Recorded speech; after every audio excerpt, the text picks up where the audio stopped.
Finish the class in health class 2, yeah? Yeah? Yeah. 2:30. Yes, yes.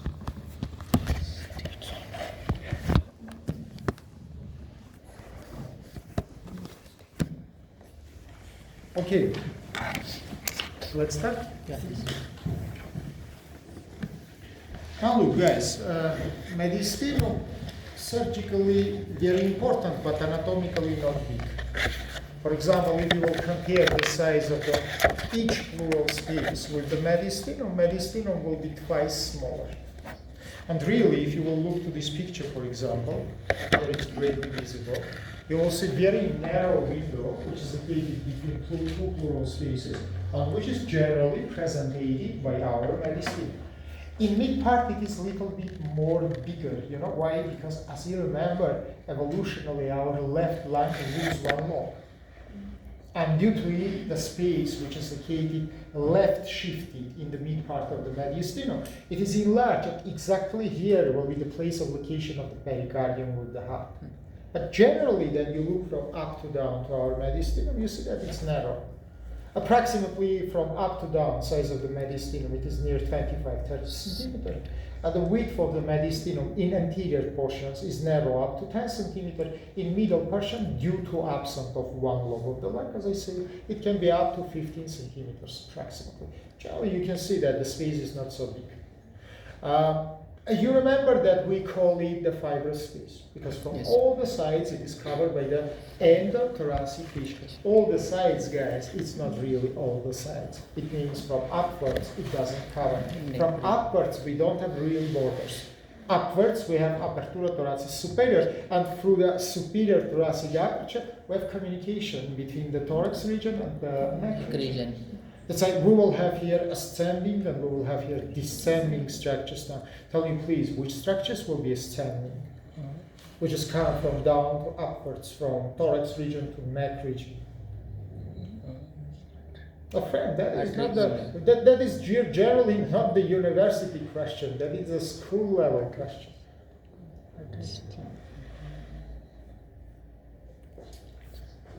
You are unique, friends. You are totally unique. You don't imagine so valuable is your time. You don't understand why you waste your time here. You can be the beautiful, for example, painter, artist in the Bollywood, for example, or something else. Why you waste your life in the university which you don't like? Why you try to be the specialist which you don't like and which you don't want? Of course, arteries, guys. Of course, arteries, it is ascending structures because all of them from the heart will goes to the neck, from neck to the head region, and will supply all the structures. Which structures is descending? Of course, veins. Of course, lymphatic tract. Of course, nerves. For example, the nerves, which is from cranial cavity, goes to the thoracic cavity, then continues into the abdominal cavity. Remember about the vagus? Remember about phrenicles? So that is so simple, friends. Use your imagination. Is it so hard? If it's not hard, tell me please which arteries will go from thorax to the neck. Yes. It's superior vena cava. Oh? Arteries. No, friends, you are not the proud parts of his brain, that's impossible. His brain located in his head.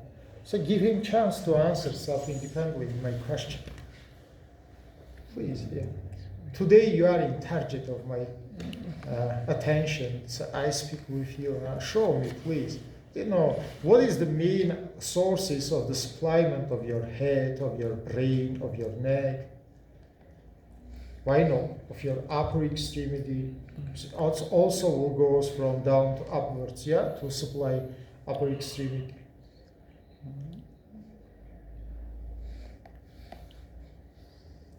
You put me in really hard situation.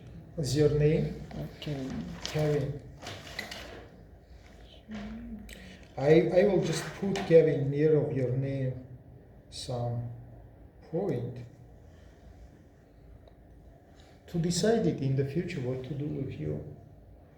I'm sure, guys, I'm sure I put my hand in my heart. I'm sure that you will not be able to study in medical university. That's impossible. I will do my best to finish this. Or during this very short time, change something. I promise for everybody, it will not be continuous. That's awful. Really, you don't know the name of the biggest vessels of the human body and want to be doctor? Okay, come to me after the lessons. Maybe I will teach you how to kill the persons.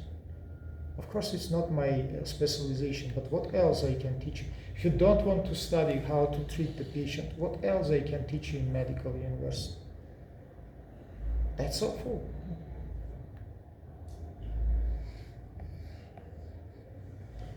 I will not ask you anything else. I will not ask anybody anything else. But that make, you know, I will do now my work. To tell the truth, I have the big pleasure for my work. I say it many times. But friend, my knowledge, it is my knowledge. My money, it is my money. Surely it cannot be anyhow migrated from my head to your head or from my pocket to your pocket. So what will give you my knowledge if you don't study? I don't know. I'm sure that nothing. Make conclusions. Then you will go to your home, try to understand why you lose the best years of your life in the university which you don't like. Otherwise, how is it possible to like something and to not study? I say you guys, I have a lot of the hobbies. For example, I like the gardening. I like it very much. I have great, beautiful flowers. And you know, nobody didn't press me to study how to grow this. You know why? Because I love with this. Samely for the medicine, nobody didn't press me. You know, I don't have the problem with the place of the work. From a lot of universities, I have the invitations. I love it. Nobody didn't press me to do my work. Why? Because it is my love. I decided. I choose to work here. Nobody else, not my parents, not my friends, not my relatives. It is my decision. Let's say then you love something. You study it without pressure, without tension. You do it because this is your choice. It gives you pleasure. Then I make these gardenings, guys. It gives me pleasure. Instead of it, I can lie in the sofa and look to the TV set, or like you, to be in social networks. But it gives me pleasure. Medical education will be the same your hobby. You will have the pleasure with the studying. I don't see that you have any pleasure from. Subclavian. Sorry? Subclavian. Subclavian vein, it is supply the structures. Subclavian artery. What it supply? Subclavian artery. Yes.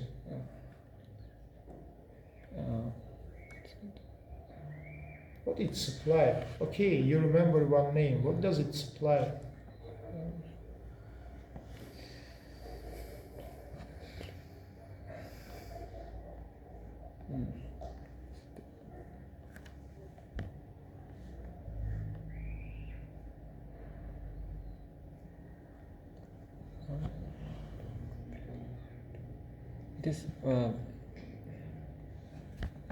It is the third biggest artery. If it is called artery, of course it is artery. I cannot call the gland artery. So it doesn't need to be proved that it's artery. If it is called artery, it is artery.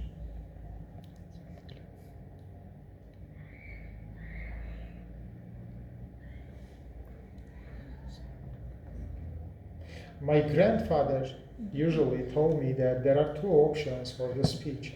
In option number one, keeping silence is better than speaking, then you don't have knowledge. Option number two, speaking is better than keeping silence, that you know what about you want to speak. Now, in your situation, you choose to speak, then you don't know what about you want to speak. In that option, I think the keeping silence is much more better than speaking. That is what my grandfather suggests me. I don't say that you should do the same, but I think it's very logical. Why it's necessary to mention something while you don't know anything. It will originate only the more questions. Subclavian arteries supply upper extremity. And in the border between neck and upper extremity, it is renamed and called arteria axillaris. But what is the vessels which is supply your own brain?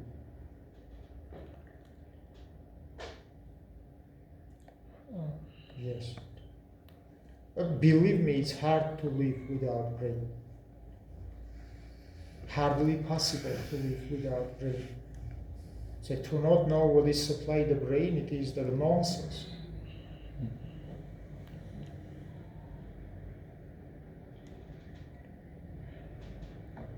No, friend, let's finish. Let's finish this conversation. I see that it's not effective. It's not resulted. Maybe it's my mistake that I ask you, but for this mistake I have my money. And this mistake is called the educational process. If I will not check the level of your knowledge, I will not be responsible to put for you the marks. If I will not be responsible to do it, sorry, I will not have any chance to work in the medical university. But let's come to my question. Let's say once again, mediastinum, it is one of three compartments inside of the thoracic cavity. Another two, it is pleural spaces, right and left. As I told you, mediastinum, it is fibrous space. Another two is seral spaces. Because mediastinum from all the sides covered by endothoracic fascia, which is the fibrous structure, like any in other parts of the proper fascia.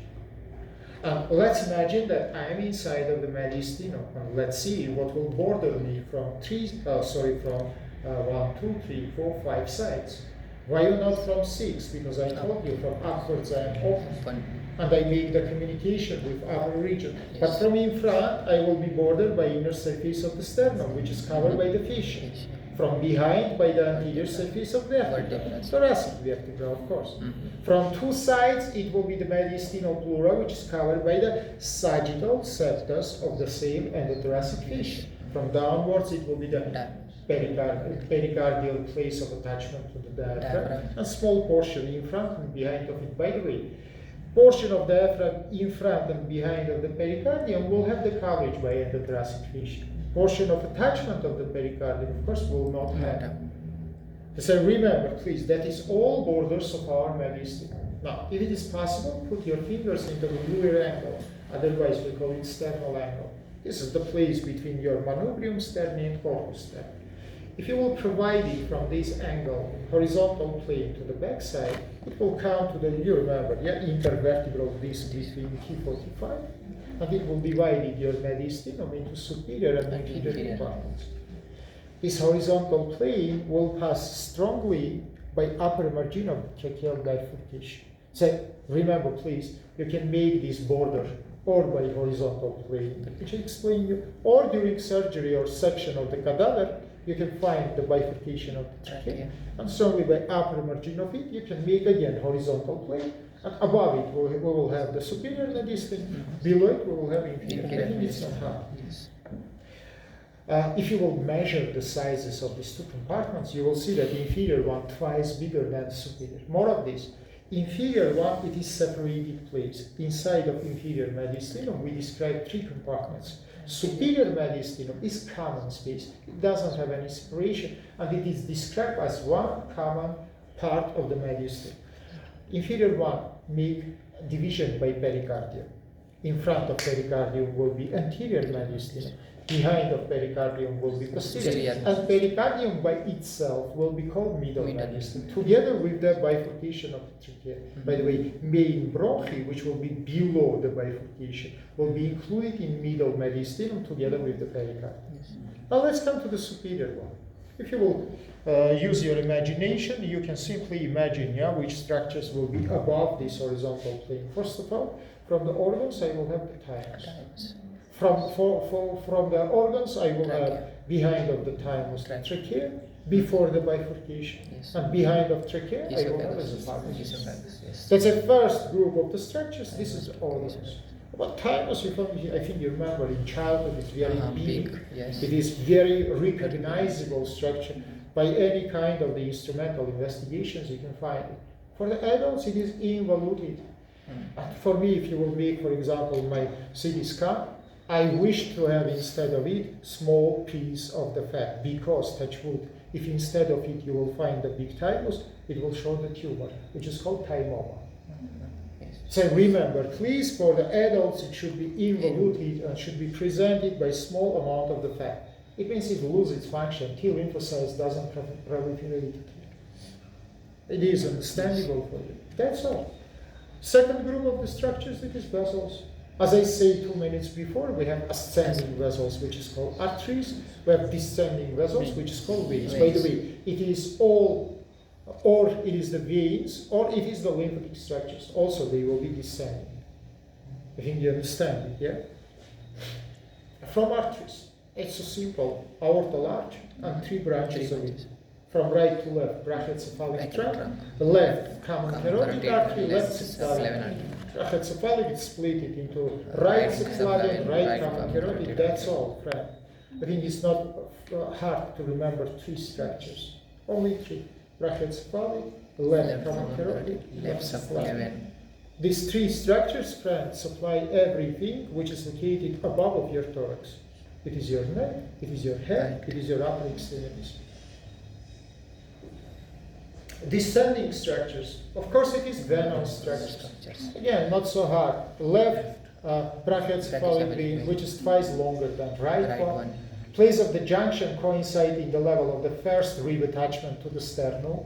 And from this first rib attachment to the third rib attachment, we have fermated superior caval vein. Superior caval vein, which is descending to down and finally opening the right atrium together with the inferior caval veins. And the venous blood by these come to the right heart, then for tricuspidal aperture, from right atrium goes to the right ventricle, and by pulmonary trunk go to your pulmonary circulation. Yeah?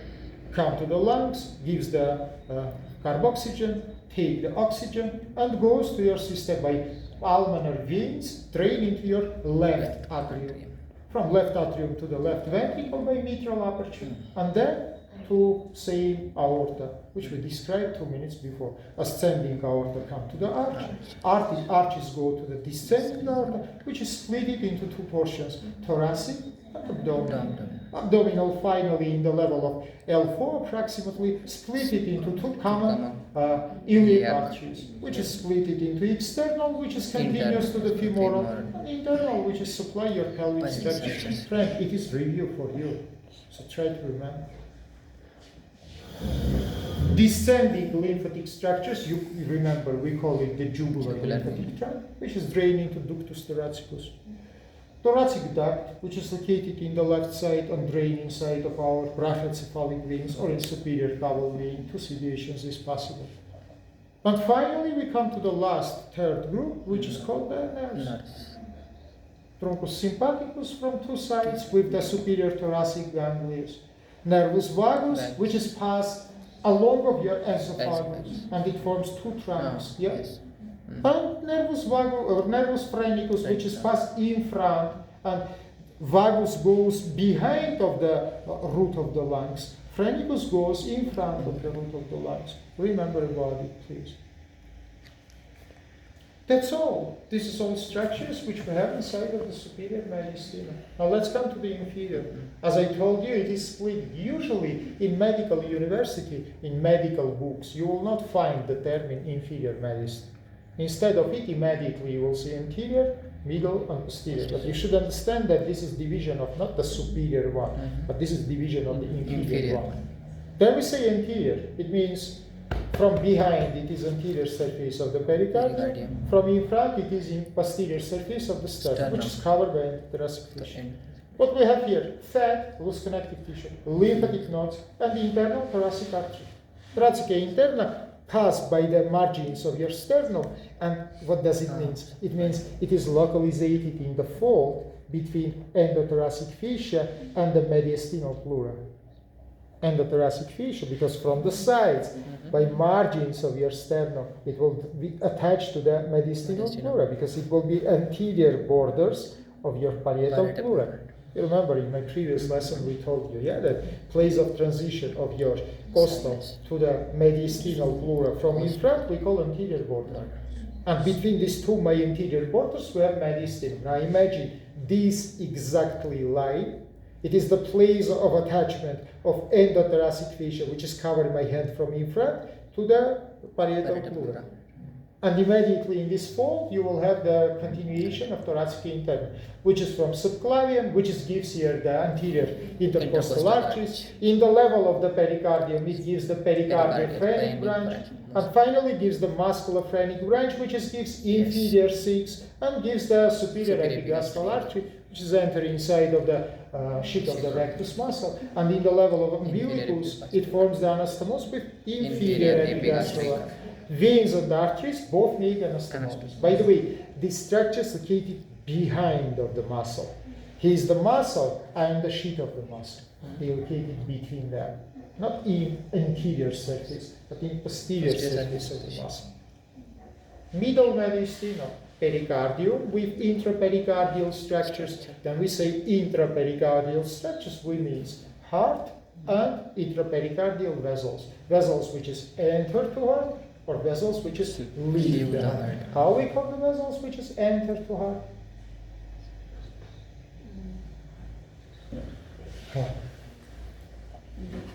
Sorry? Vein, are you sure? Can they have arterial blood? No. No, of course no. Of course no. Because it's very simple to say no, yeah? Yeah? But in reality, of course, yes. Because we have pulmonary veins, Yes. which is provided arterial blood into the heart. That's a vein doesn't mean which kind of blood it contains. It means it is the vessel which is entered to heart. Do you understand me? That's a vessels which is go to the heart we call veins. And doesn't matter which kind of the blood we have inside of them. And what we can say about vessels which is leave the heart? Arteries. Can they have the venous blood? Yes. For example,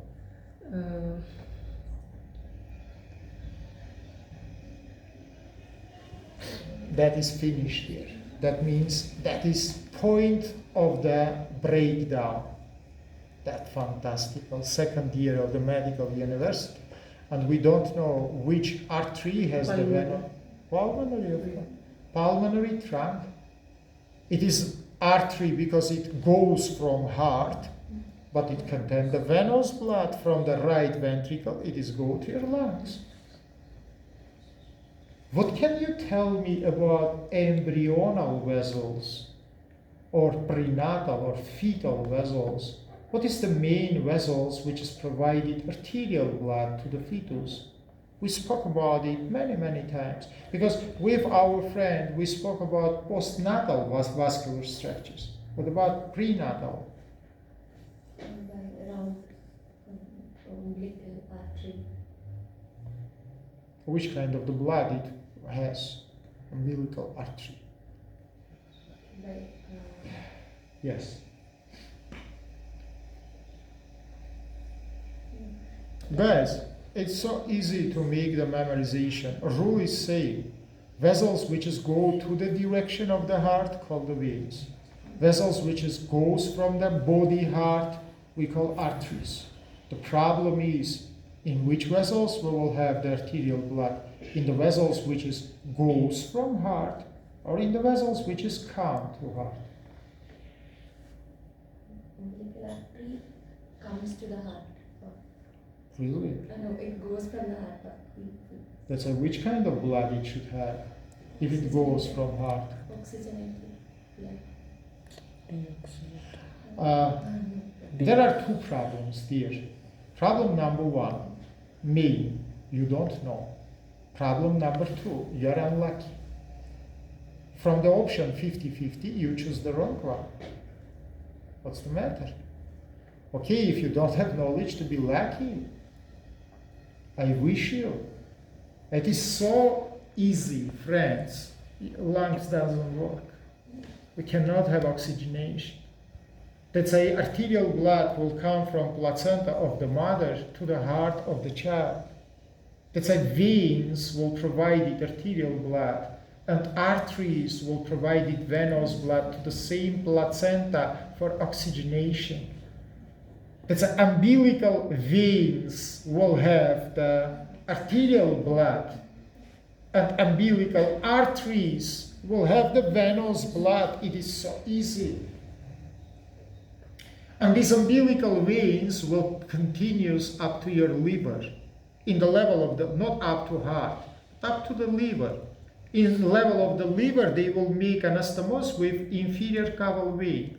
There are ductus venosus, as you remember. And all your arterial blood by veins will go to your heart. Inferior caval vein will provide the arterial blood to your right heart. You can say, but how it can be enter into aorta? Fossa ovalis. Not fossa, foramen ovalis. In the interarterial septa, there are foramen. And more than 80% of the blood, arterial, by this oval aperture will goes from right atrium to left. What the last 20%? It will go to the right ventricle and pulmonary trunk, and then by arterial duct, it will be drained again inside of the aorta. It doesn't need to go to the lungs, because lungs is non-active. So two ducts, remember, venous duct, which is connected your umbilical vein with the inferior caval, and arterial duct, we call it bottle duct, which is connected your truncus pulmonaris with aortal arch, and provided the last 20% of the blood from your truncus pulmonaris into the aortal arch for the supplement of the body. Then finally, all these venous blood collected inside of aorta abdominalis, and from aorta abdominalis, from the place of the division here into iliac vessels, the umbilical arteries is originated, which is goes to the placenta and make the respirational function, give the carboxygen and take the oxygen. I think, guys, this is, that you must know it much more better than your name. That is base of base. Let's continue. Okay, this is the mid-mediastinum. Also, don't forget that in mid-mediastinum we have phrenic nerves. We have the pericardial phrenic vessels, which is come from the thoracic internal. Posterior mediastinum, vessels, ascending, descending. Ascending, it is inferior caval vein, it is vena azygos, vena hemiazygos. Last time we speak ascending lumbar veins, which is formed these veins. Descending vessel is one, main vessel, it is the thoracic aorta, which is gives the posterior intercostals, then goes to the abdominal cavity by the aperture of the diaphragm. Don't forget about organ, not organs, but organ, which is the esophagus. And don't forget about nerves. This is the same vagus, which I say along the esophagus goes to the... Don't forget that in abdominal cavity position will be changed. And finally, it is sympathetical trunks. That's all. I think it's not so hard. Let's say in the esophagus, left is anterior, right is posterior. In the stomach, vice versa. Right comes to the anterior, left goes to the posterior. My dear friends, start to feel you like the future doctors. Start to work. Okay, write the name of the next topic. It is upper extremity. Upper extremity.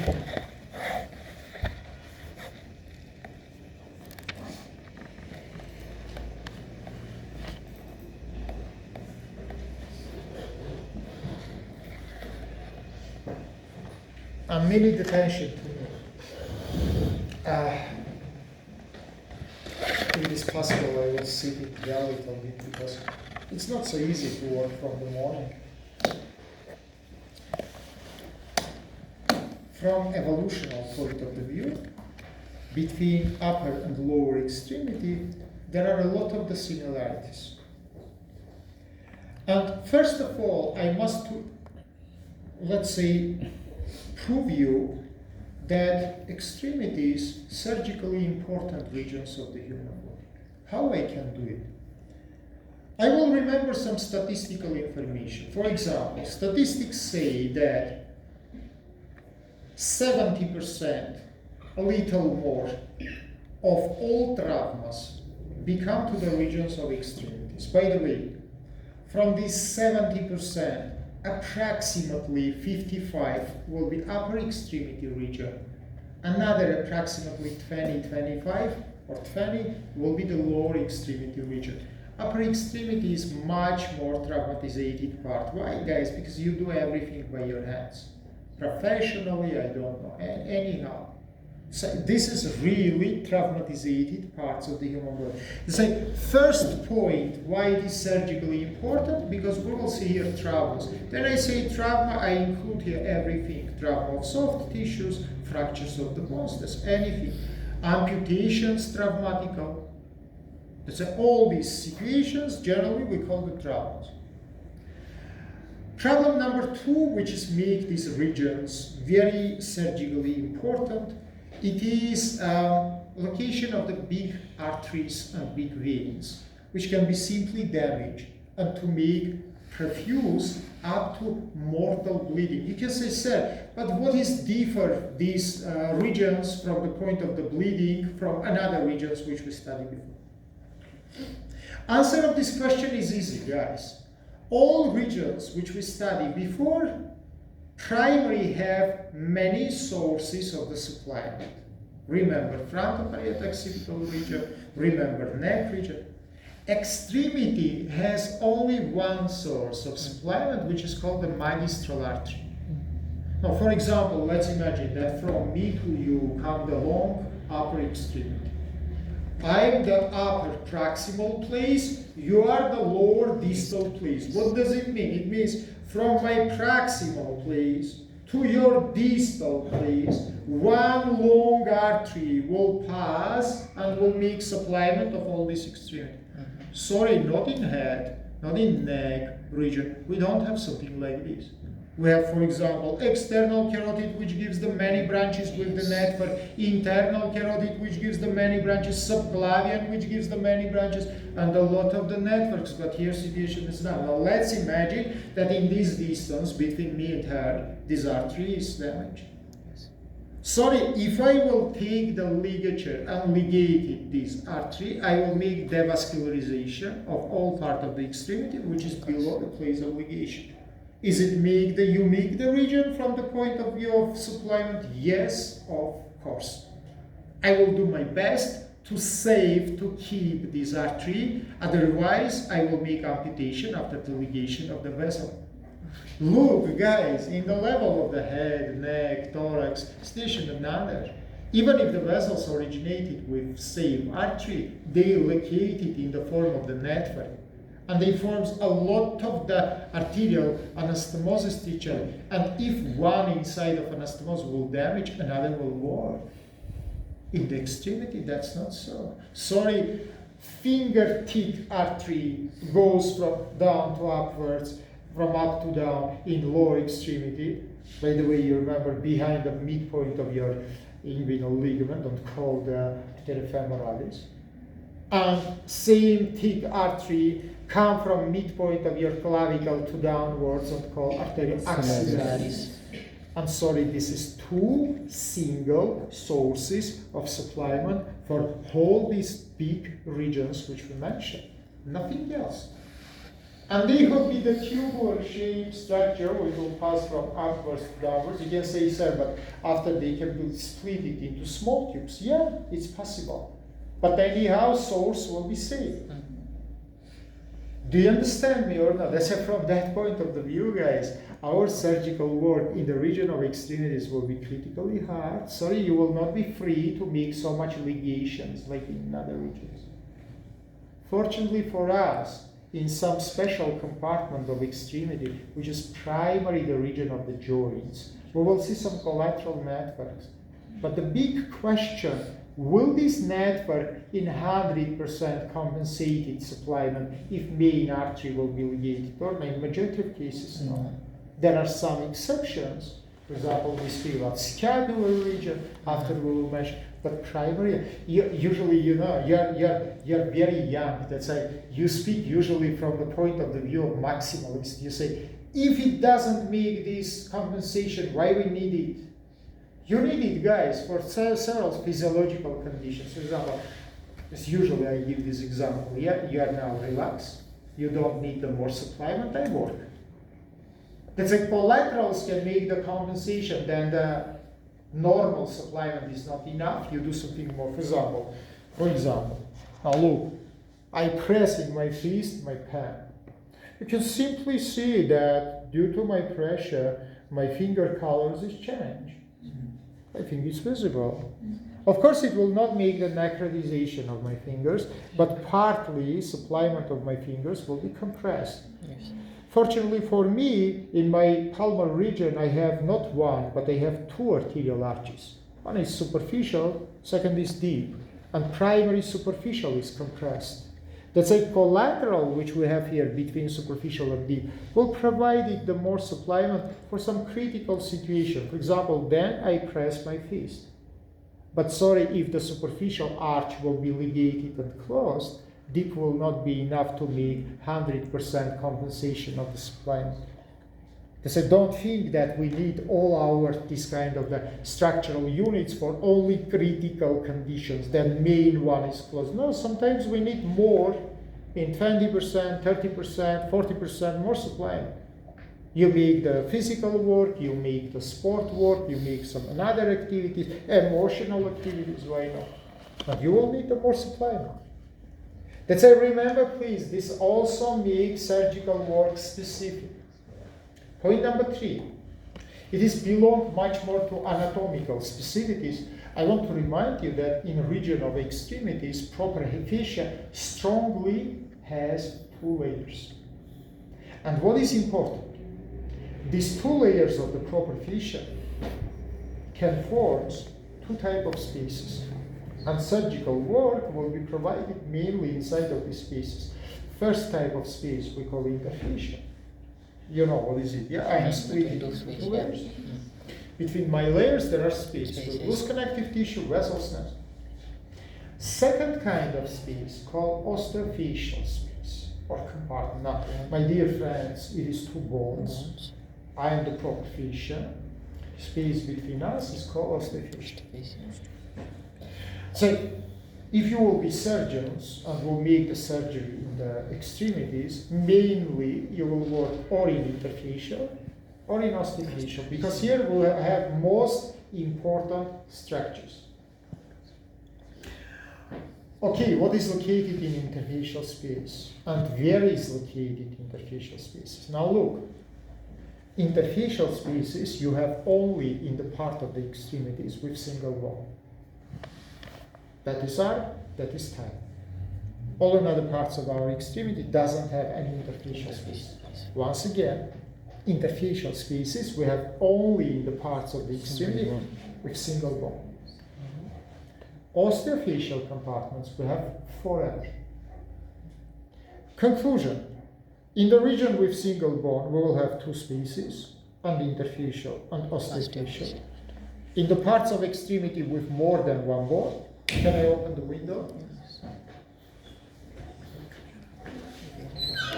In the parts of extremity with more than 1 bone, you will have only osteofacial compartment. Now remember forever, guys, inside of interfacial spaces, except loose connective tissue, we have main vessels and nerves. Once again, for the people who sleep in my class, inside of interfacial spaces, we have main vessels and nerves. Conclusion.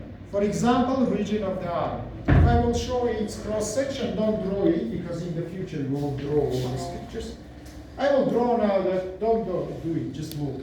I will do that cross-section on the level of the proper fascia. Skin and fat is removed. For example, it will be upper extremity, upper cross-section. This will be the medial side. That will be the lateral side. We cut the extremity, you look from in front to behind. Yeah. We can see that proper fascia gives 2 layers, superficial layer and 2 deep layer. Deep layer here we call intermuscular septas, because it passes between muscles and fuse with the bone.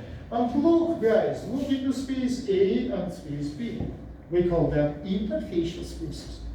But there are 2 other spaces also, 1 and 2, which is called osteofacial compartment.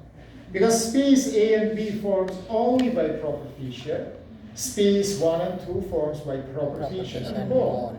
By the way, instead of 1 bone, we can have here 2 bones. For example, like in the region of the forearm, yeah, something like this. medial, if here you will have ulnar bone, upper third, laterally curved radial bone, between them interosseous membrane, and two septas. But look what the difference between them. Here septus has double layer with interfacial space. Here septa has single layer.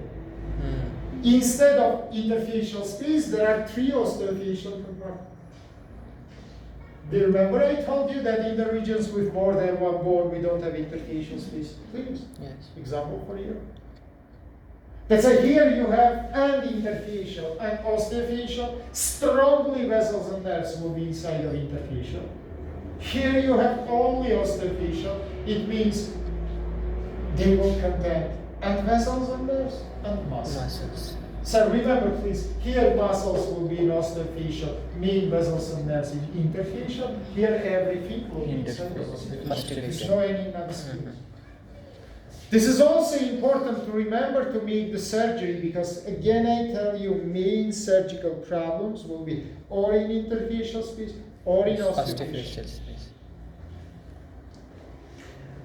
I think introduction for you is enough. Now let's come to the regions, parts, divisions, and topography. Hello guys. Sure, you remember that your skeleton split it into two parts, yeah?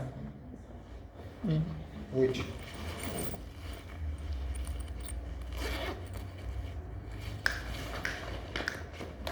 Sure, you remember that your skeleton split it into two parts, yeah? Yeah. Which?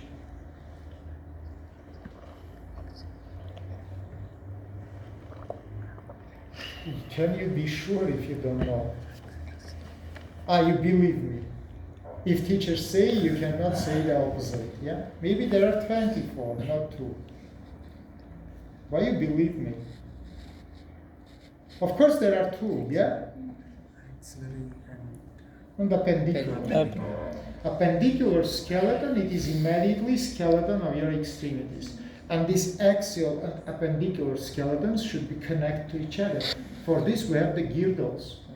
We have 2 girdles for upper extremity shoulder, for lower extremity pelvic. So remember please, from that point of the view, both extremities divided into 2 compartments. Girdle regions and free extremity regions.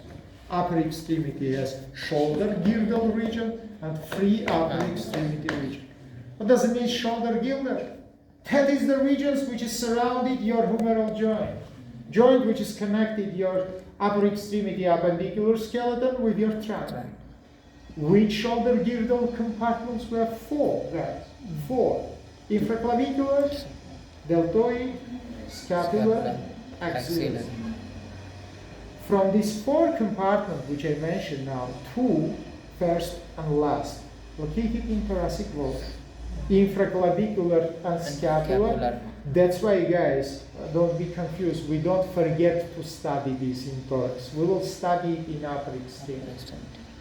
Because this is parts of upper extremity. But today I will speak not about that. Today I will introduce for you the most important part of the shoulder girdle, which is called axillary region. Do you know why it is the most important part of the shoulders? No, why? Lymph nodes.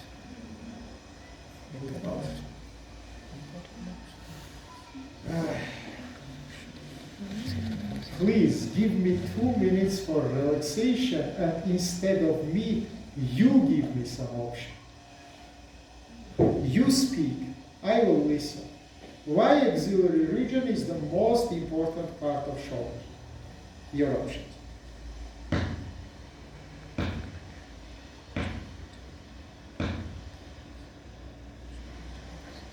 Not an option. It's a place the shoulder. It is? It forms collateral supply in scapula. No, scapular collateral supply located in scapular region. If it is called scapular, why it should be in axillary? Branches of it. Branches we have everywhere here. Believe me, it doesn't make the region most important due to some branchings. That's not clear.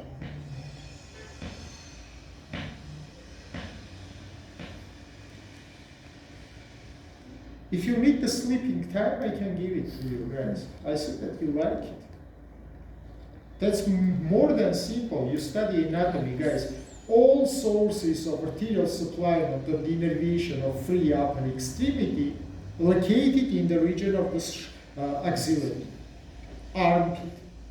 Main vessels and main nerves come from neck region immediately to your armpit. 2 minutes before I told you that subclavian artery in midpoint of the clavicle become to the axillary one. Axillary, it means it is in axillary region. That's why we call it axillary. Sure, if the main vessels located inside of this region, it is the most important one, because all problems connected with bleedings, connected with innervation, generally originated here. Is it so hard? But 1 minute attention to me. To tell the truth, we don't have real borders between region of extremity and region of the thorax. Do you know why? Because 1 minute, 3 minutes, or 4 minutes before, I told you that part of the shoulder girders belong to the thorax region. Sorry, if parts of the shoulder, it is the same parts of the thorax, how I can make the border in between them? But we have some landmarks. For example, the anterior groove, which we call deltoid pectoralis, and posterior margin of the deltoid muscle. This is approximately show for us where is the thorax finish and where is the extremity start. But now let's make the division, as I say, yeah? Infraclavicular, deltoid, axillary, scapular, free upper extremity. Yes. Divided into arm, cubit, forearm, hand. Each region which I mentioned in free upper extremity split it into anterior and posterior. Anterior arm, anterior forearm. Posterior arm, posterior forearm. Posterior hand, anterior hand. So all these regions, one by one, we will study. Now, write just the name of the first region. Only name, guys. You know, I don't like to write so much. It is axillary region. Radioaxillaris. Radioaxillaris. I don't know why this screen doesn't want to work. I can have the same behavior. I can finish my work in the help of the lesson, but I didn't do it. So it also should work for you. Yes. For me, it's more easy to influence into the screen instead to influence into your behavior. Yes, that's the problem. Okay, now 1 minute, look to me. Please, today when you will go to your home, stand up near the mirror and try to look to this region. By the way, to look to this region, you must raise your hand. And it's very interesting, guys. The more higher will be position of your hand, the more deeper will be the depression inside of this region. Keep it in your mind, and little after you will see why it's happened. But generally, if you want to make a recognition of the region, you must raise your hand. Otherwise, it will be closed between your extremity and between your thorax. Especially for females, I want to mention that this is the region which you must to palpate it minimally once during the week. Because I told you that the main metastases from the breast, of course I am sure that you will not have anyhow these problems, but it's much more better to find it early, instead to have the problem in the last stages. We call it self-diagnostical manipulation. And then you will palpate it, your region, males and females, doesn't matter. Try to understand and recognize what is located in front of your fingers, which you will put in this region. What is located behind of your fingers? What is located medially to your fingers? And what is located laterally? If you will answer in these questions, you will find 4 borders for the axillary region. Now let's do it together. I put my fingers, just look, I will show. I put my fingers in this region. And I try to see what is border my fingers from in front. Friends, it's not hard to recognize that this is some fold, soft tissue fold. And this fold we call anterior axillary fold. And this fold, guys, originated by inferior margin of your major pectoral muscle, which is covered by skin, fat, of course. Conclusion. Anterior border of axillary region. It is anterior axillary fold, which is formed by inferior margin of major pectoral. Major pectoral muscle. If I will do the same in the back, Backside. I will see another fold. Friends, I am not so muscular person, but if you will look, for example, for arm wrestlers, you'll see that latissimus dorsi in this region has the wingy shape. Yes. And this forms exactly the posterior axillary fold, which forms by inferior margin. Latissimus. No, but you can say, sir, but you know the latissimus dorsi continues up to the sacrum. Sacrum. Yeah, but here it will not be fold shape. It will come to trunk. And fold you will see just only here. These wings you will see just only here. After it will come to your trunk and will not come outside of your trunk. That's a once again conclusion. Anteriorly we have anterior axillary fold. Posteriorly we have Posterior. Posterior axillary fold. all another. It is just pure art, guys. We have two folds. If I will take the most inferior points of these folds and connect them to each other in my thorax, it will be medial border. Because fold has inferior point and superior. Superior part. If I will connect it superior points of this fold in free upper extremity, it will be lateral border. Part. Do you understand me? Yes. So I have one fold is continuous from me to him. Next fold continues from him to you. If I connected medial points of these folds, it made medial border. Medial. If we connected lateral points of these folds, Lateral border. border. it's Yes. more than 6. So look, guys, if in your mind you imagine all these borders, we'll come to conclusion that region approximately quadrangular shape. Yes, quadrangular shape. Approximately quadrangular shape. Length of it will be near to 12-15 centimeters, same approximately width. Say quadrangular shape region. That's all. Now let's speak about layers. Yes. Borders is understandable for everybody. Yes. Super. Again, then you will look to screen, to mirror, try to recognize specificity of skin. First of all, if you don't shave and remove the hairs, you will see the hairs. Yes. Second, you will see that skin here maybe have little bit more pigmentation than in other regions. Third, you will of course know and you will feel that here there are a lot of the sweat glands. Glands. Yeah, that's why the region can be very simply wet. Yeah, then we make some manipulations. By the way, the most amount of the sweat glands into the square centimeter of the skin we have immediately in this region. By the way, unique sweat glands. You remember apophyte form of the glands with big body and small duct. It can be easily inflamed, especially if you will remember that this is friction place with your clothes. Especially if you will remember that usually you damage this region by shaving or removing any other way of your hairs. Especially if you will remember that you use here antiperspirants, which is make the blockade of the ducts.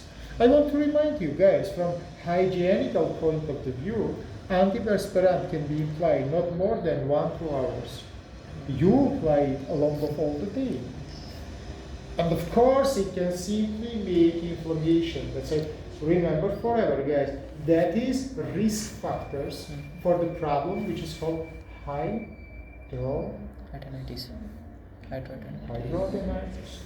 hydroadenitis. It is inflammation of Sweat sweat glands. Glands. By the way, not so big amount of sebaceous Sebaceous. glands, but a lot of the sweat glands. You know, these hairs, of course, can make inflammational process. Furuncles, Carbuncles. hairline, if it is not shaved and removed, we can simply use for the projection of the arteria axillaris. It is strongly projected by anterior margin of the hair coverage.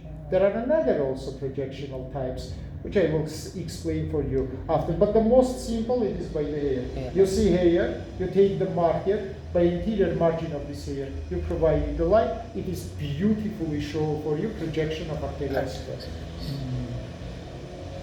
I think it's enough about skin. Let's go to the layer number 2, which is called fat. Fat. Subcutaneous. Friends, again, common rule. If you see any depressed region, make conclusion that fat is not good developed. Vice versa, if you see any protrusional region, make conclusion that fat is Fat will greatly develop. developed.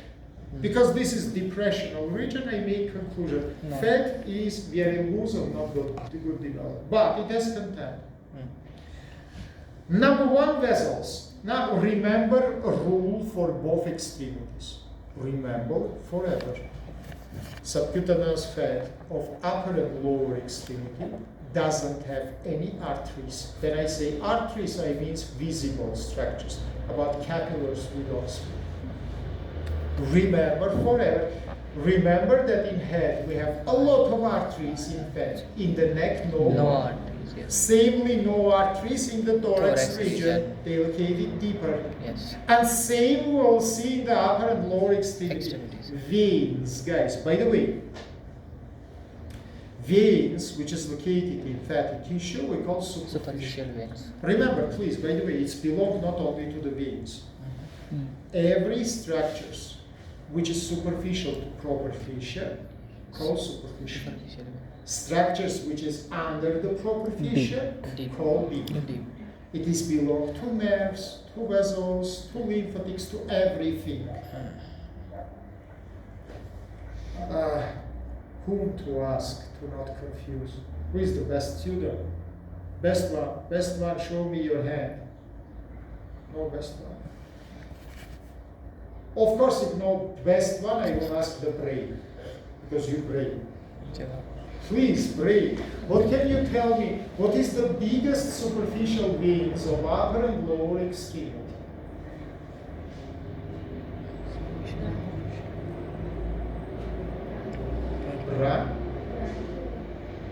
Brachialis. Brachialis is superficial. Brachialis will pass with the same name artery.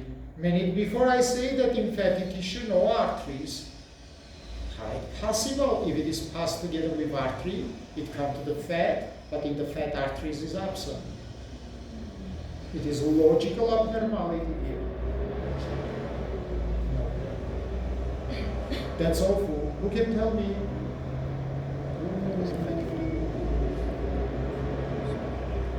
You want to kill me today, guys. That's all. Of course, for upper extremity, it is basilic and cephalic veins. Basilic and cephalic veins, guys. Day before, we studied the cephalic vein inside of sulcus deltoides pectoralis from upper extremity. By the way, basilic has medial location, cephalic has lateral. Basilic is finishing the border between free upper extremity and axillary. Cephalic, no. It is continuous to the thorax. As you remember, by sulcus deltoides pectoralis, come to the clavicle. Here there are depression, which is called monorail fossa. Perforated proper fascia and drain into the vena axillaris. That's why remember, please, your upper extremity have two superficial veins, basilic and cephalic. And they will come up to your axillary region. Basilic will be finished here, cephalic will be continuous up to your clavicle. Lower extremity. Which superficial veins we have in lower extremity? Lower extremity. Which saphenous vein? And if there are magna, of course, thank you very much, you're absolutely right. By the way, along of all your lower extremity, you will have magna. It will originate in the level of your medial epicondyle and will come medial malleolus, sorry, up to the midpoint of your inguinal ligament. And here, the proper fascia have defect, which is called hiatus saphenous. From this hiatus saphenous, it will drain into the femoral vein. Saphena parva is parva because it is shorter. Saphena parva started from back of your lateral malleolus and come to your popliteal region, posterior knee, and drain into popliteal vein. And finishing this level, above the knee, it was absent. So remember, please, if you will work in the surgery, for example, cardiac surgery, you will work every day with these veins. You know why? Why, if you will work in cardiac surgery, every day you will need to work with these vessels? Huh?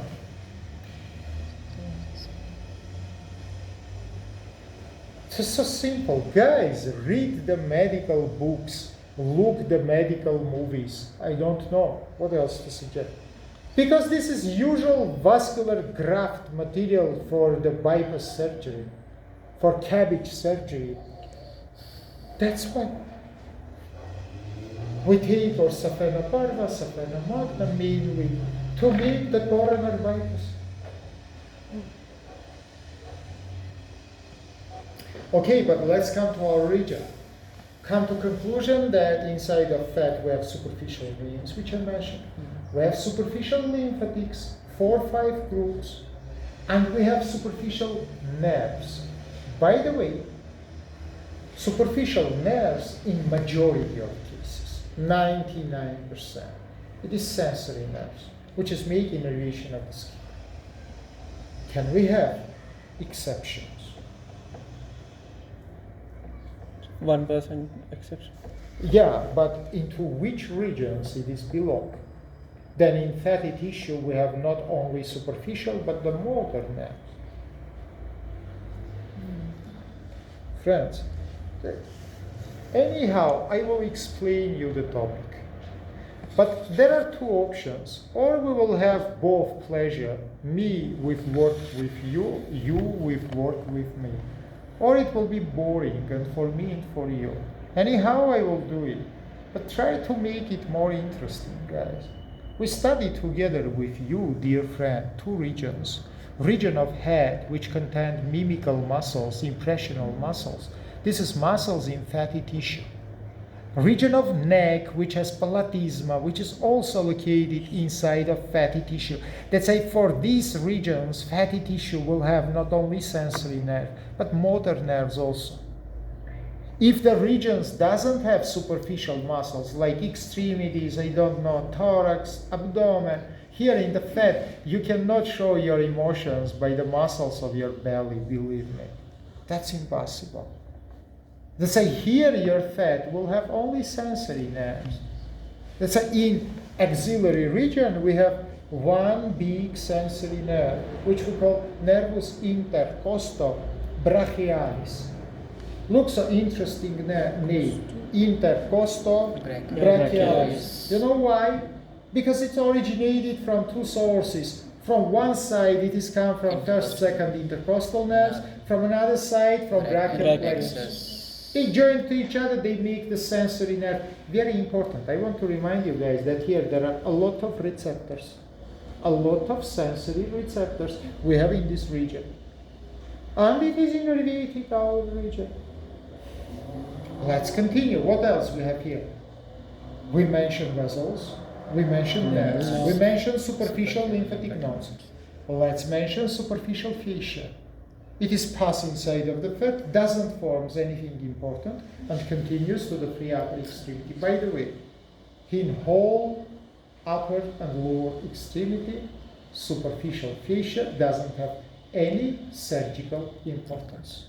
That is not breast, where it forms the capsules, not the neck, where it forms the capsule.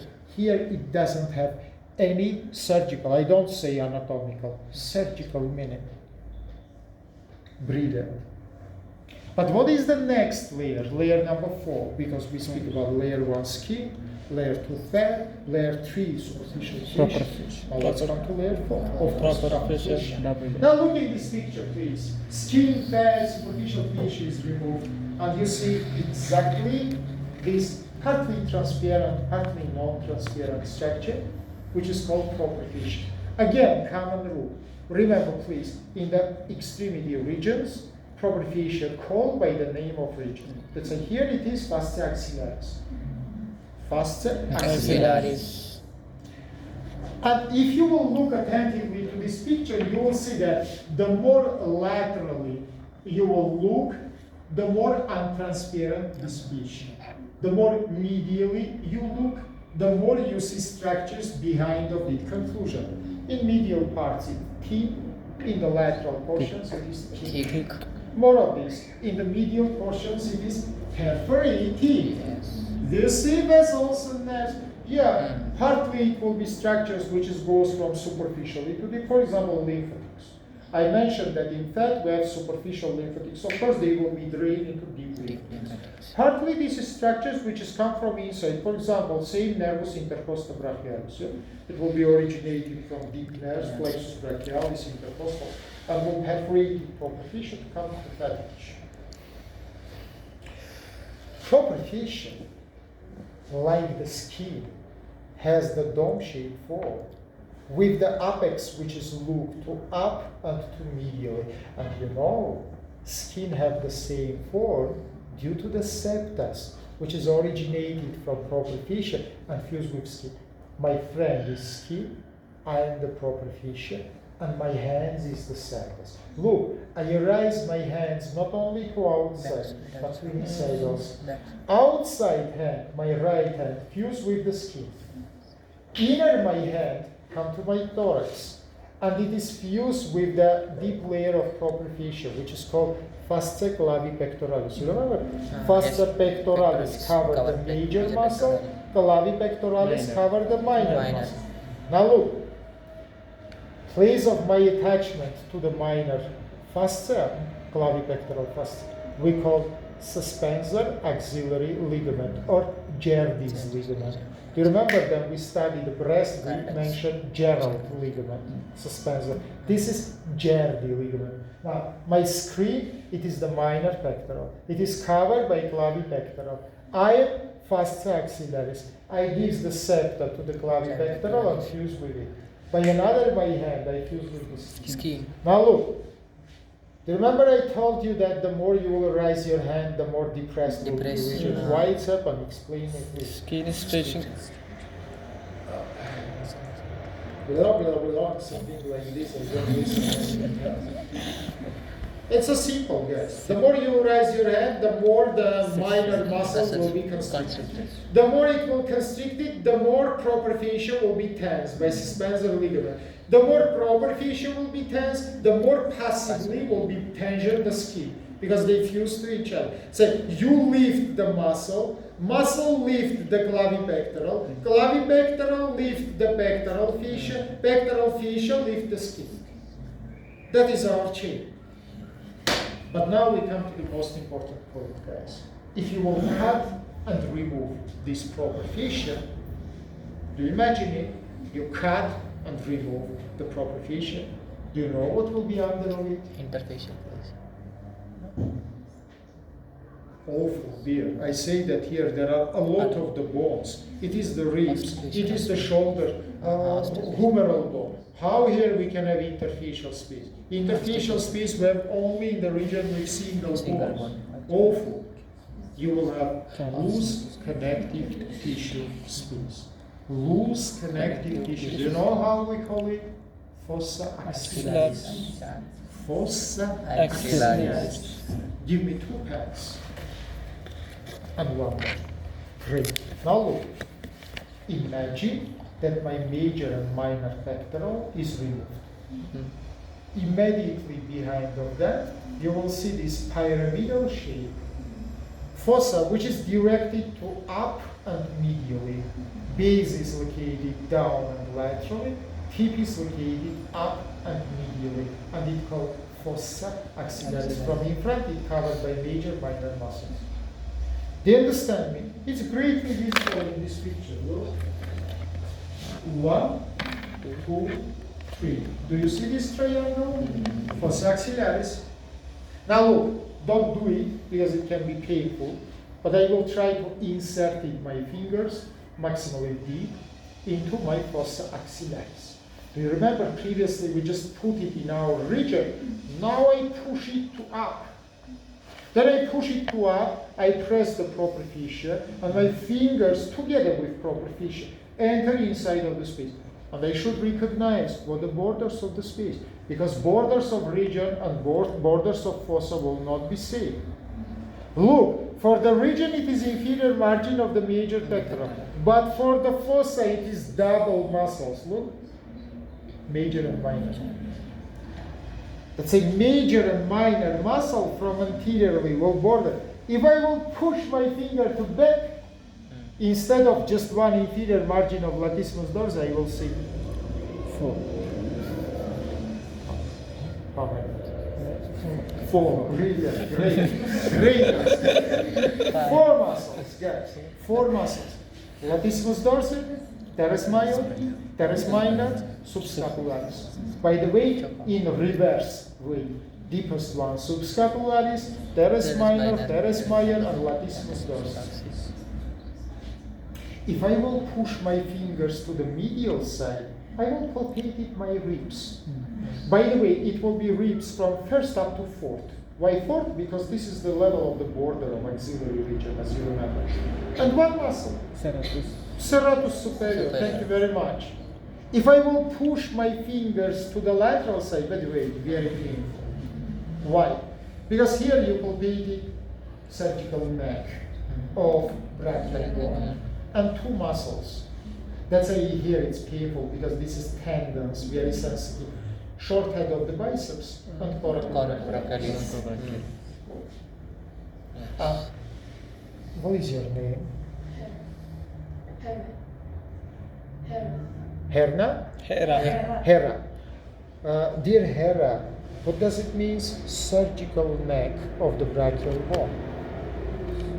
Yeah, you study anatomy or osteology, so I have all the rights to ask you this question. What does it mean, surgical neck? As you remember, we have anatomical necks, we have surgical neck. Can you remind me, what does it mean?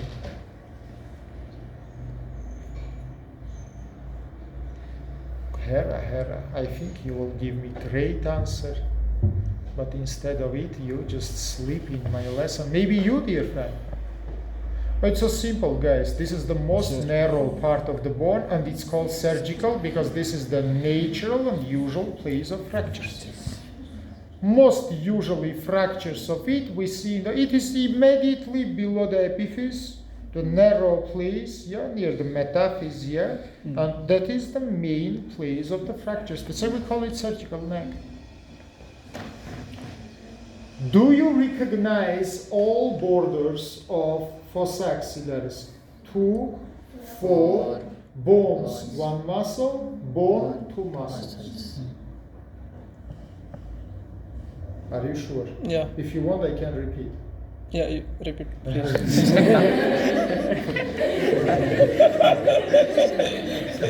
Okay, if you order, I will do. Look here, I inserted my fingers inside of the fossa. In front of my fingers, 2 muscles, major and minor. Behind of my fingers, 4 muscles, subscapular, teres minor, latissimus dorsi. Medially to me, ribs and 1 muscle, serratus superior. Laterally to me, bone, it is humerus, we in level of cervical, and 2 muscles, it is short head of the biceps, and it is coracoids. Okay. Very well. But this is only borders. For us, much more important content. Now let's understand what is located inside of this fossa. After 1 minute approximately, we will have the break time. I don't think that you need it so much, but I need it. I must drink the cup of coffee. If you won't come with me, but much more better if you will study until I will come. And I will tell you guys what is inside of the stage. Just remember this triangular division. If you remember these triangles, we draw in the anterior superior thoracic region, but we use these triangles to make division of fossa axillaris. I want to remind you that they drawn by 2 muscles, major and minor pectoral. Yeah, that's a triangle A we call clavipectoral, from clavicle to upper margin of the minor pectoral. Triangle 2 we call pectoral. It is just the minor pectoral. Triangle 3 we call subpectoral, between lower margin of minor and major pectoral. But you know what is the interesting, guys? These triangles, which is primarily originated in the thorax, continues to the free upper extremity because this is sliding muscles, which is fused with the upper extremity to make its movement. Let's say we can project it into shoulder girdle. We can project it into axillary region. And look, all these fossa also will be split into these three triangles. Vector and subsector. And just after your break time, we'll discuss in each these triangle, syncope, branchings, elements, everything which is here. Let's make break.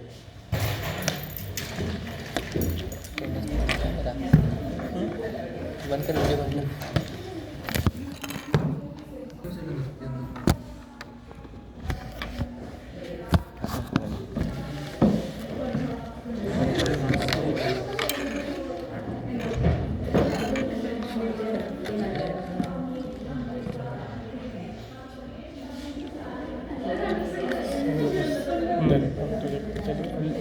Then go home and see. Because then this Telegram you can see anything you see. So that we can upload it on YouTube to the website. Other class they are not doing like this. लो ना Or I think they are uploading on the drive. Like they are creating the link and they are uploading.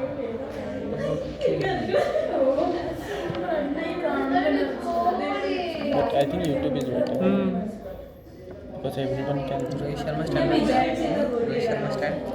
आज दिसेल ना तुला मॅचमध्ये 110 आज 300 honour आहे मुंबईकडून तरी नाही तर रोहित शर्मा सचिन तेंडुलकरच्या काय सांगते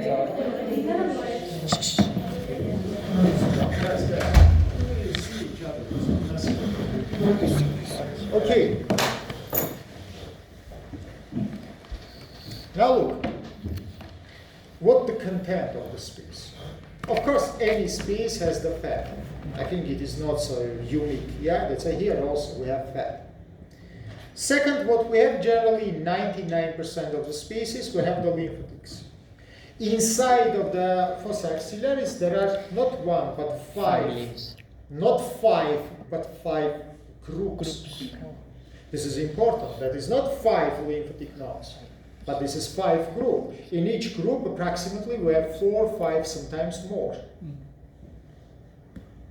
I will specially attract your attention into these lymphatics because, as you remember, all lymph, 75% lymph from the breast, drain into anterior axillary lymphatic group. And this is the main place of the metastasis of the breast cancers. That's why you see that it make critically important, these lymphatics. By the way, a lot of the surgeries we will make here, which is called lymphatic dissection. This is the part of so-called mastectomical surgeries. Then you remove not only the breast, but you make a dissection inside of the axillary region to remove potential or formed metastases. Look, I say potential, it means the high risk.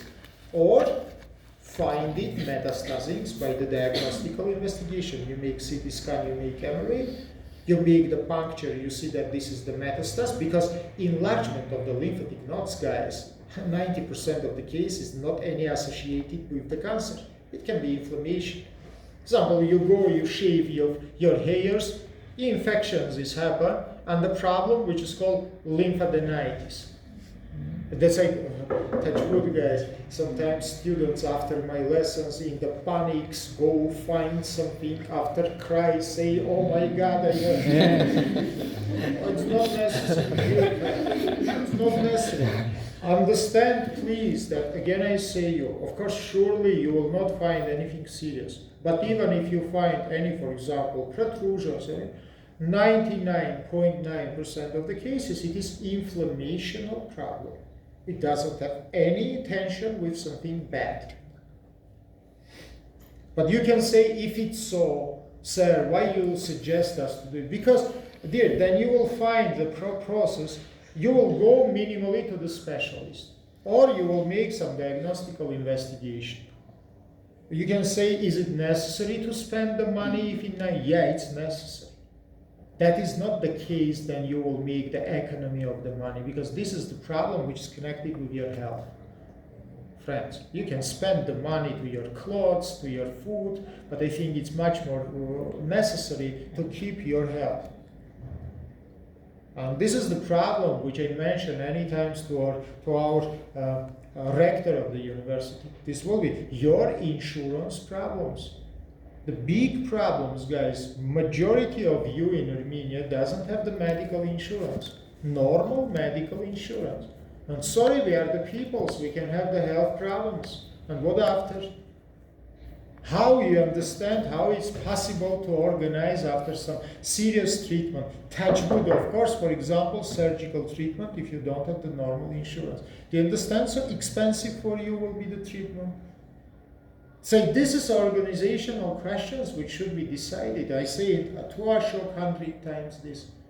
I say it to the rector. Yeah, maybe you will waste, this not waste, you will spend some money, but touch wood, for these critical situations, you will not need to pay a lot of the monies, you will have insurance. Guys, unfortunately, humanity doesn't know any better way.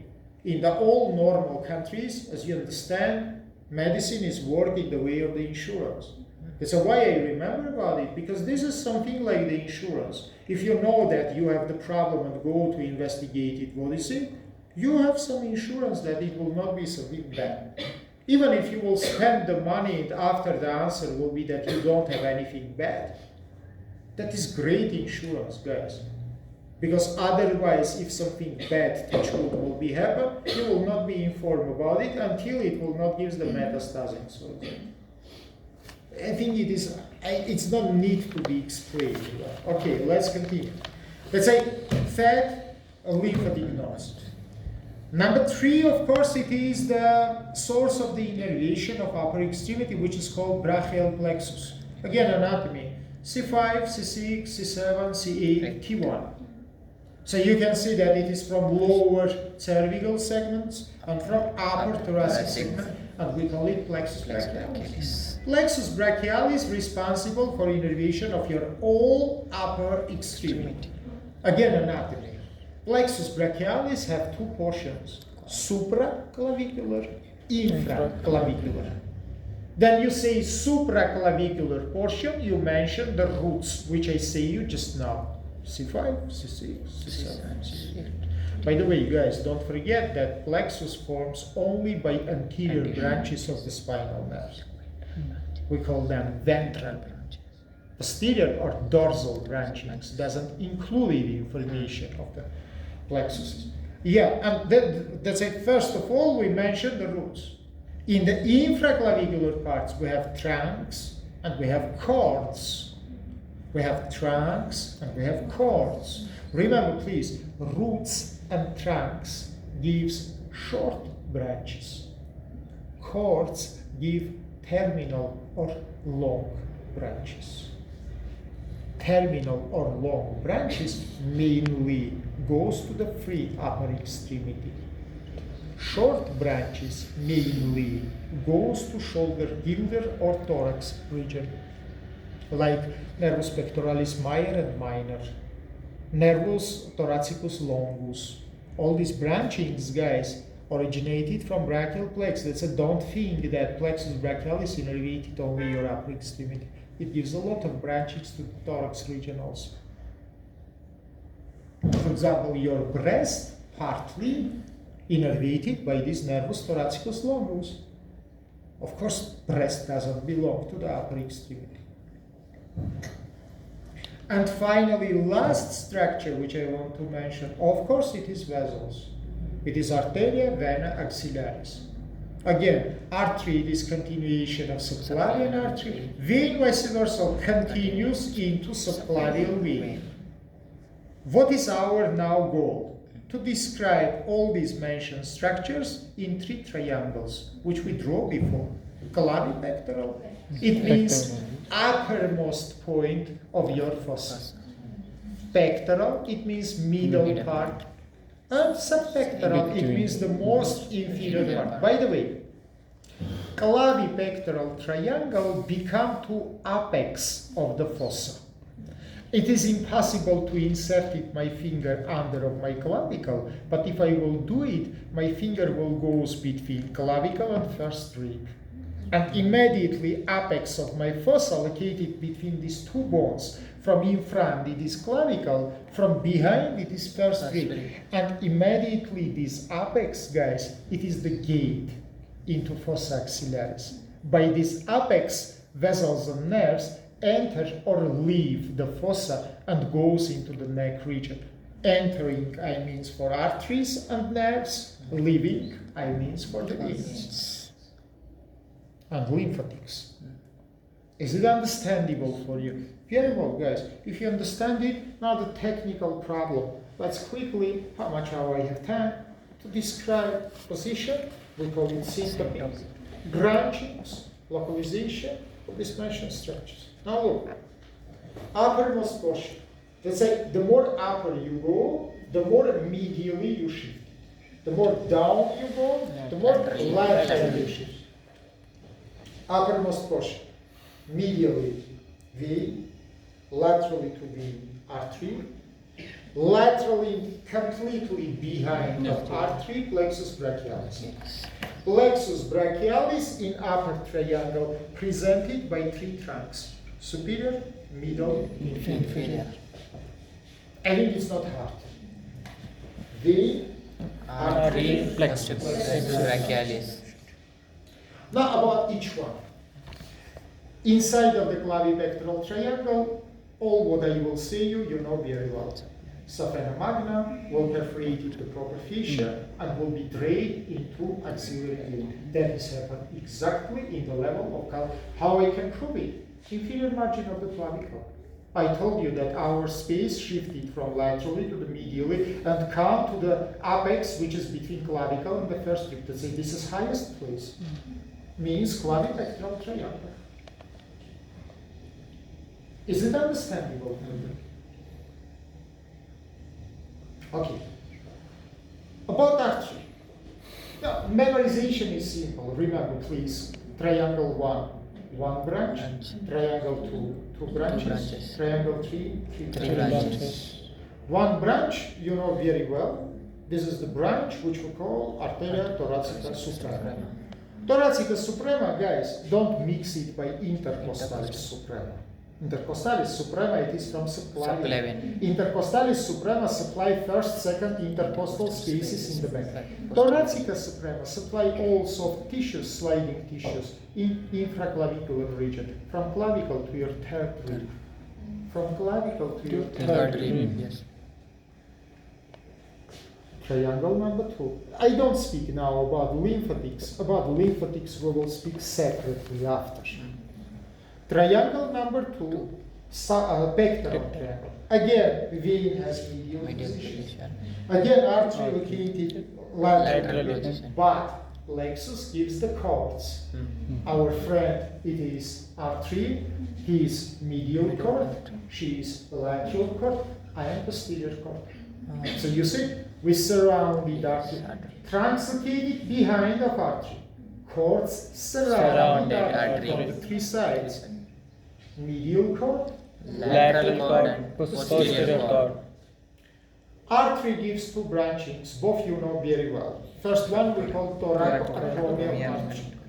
It is directed from downwards to upwards, from lateral to medial. It is entered to anterior superior thorax, and it is goes into subpectoral loose connective tissue. I am major pectoral, he is minor pectoral. I am covered by superficial layer of proper, he is covered by deep layer of proper. Space between us is called subpectoral. Artery entered this space and split it into 4 branches. Do you remember names? Ramus clavicularis, ramus acromialis, ramus deltoideus, ramus pectoralis. Clavicularis for subclavian, acromialis for humeral joint, deltoid for deltoid, and pectoralis divided into 2. Medial, lateral for the major, minor pectoral muscles. That's all. Branch number 2, you know also.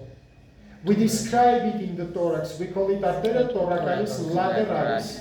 You remember along the anterior axillary together with nervus thoracicus longus, Yes. which is short branch. Sometimes you confuse, say, sir, if it is long, why it is short? I told you if it is long, why it is short, because it's not originated from the cords, it's not from the terminal branches. Only terminal branches, which is from the cords, we call long branches. Another branches, doesn't matter despite the real size, we call short branches. Is it understandable for you? Super.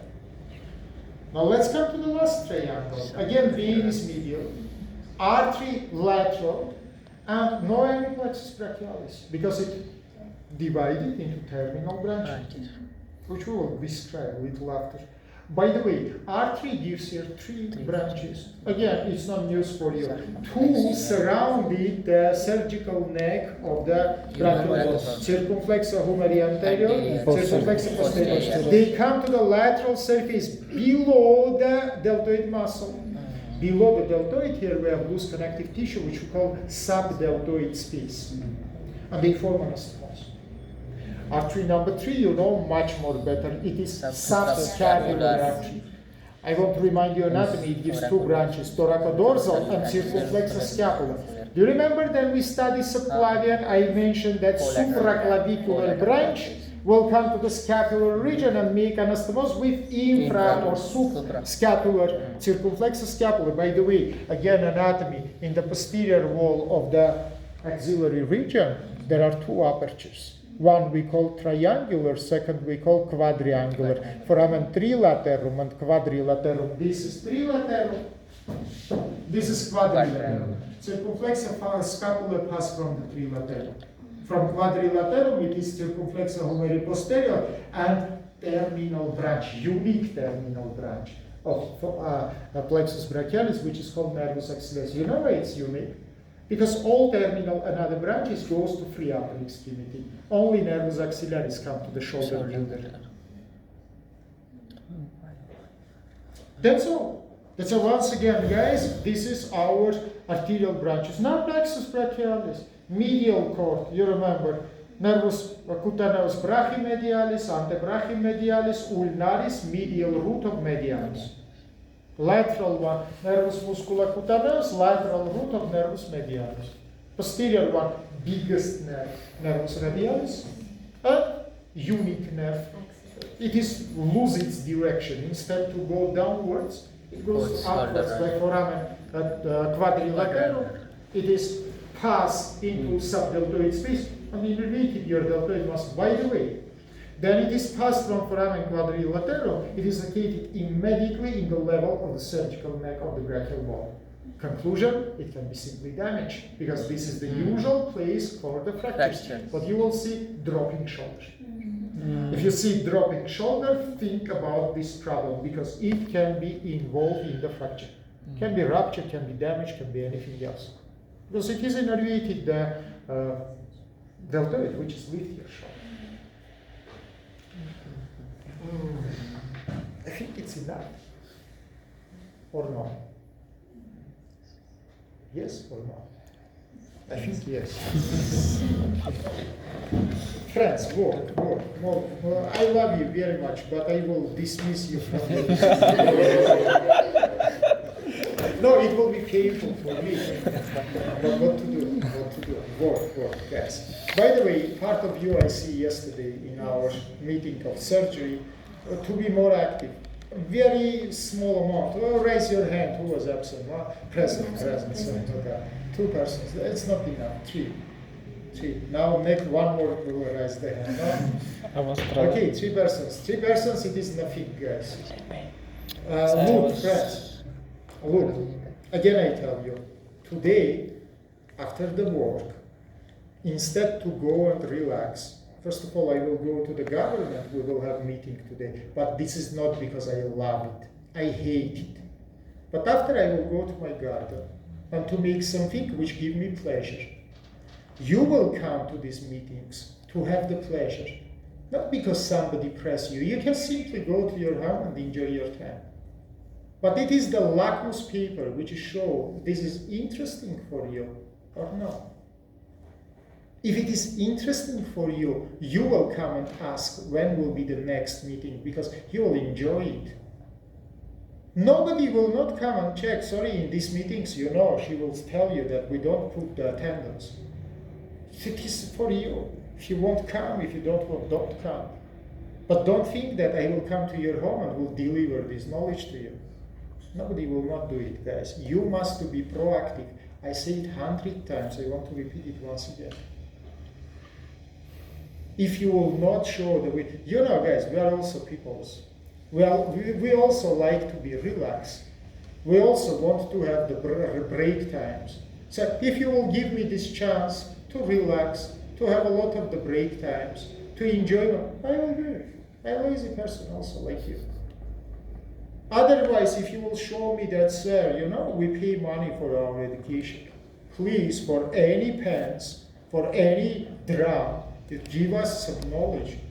I will be pressed to do it. Of course, anyhow, I will give you knowledge, guys. It is job. But much more better if I will see that you need it. You understand me? Goodbye. I think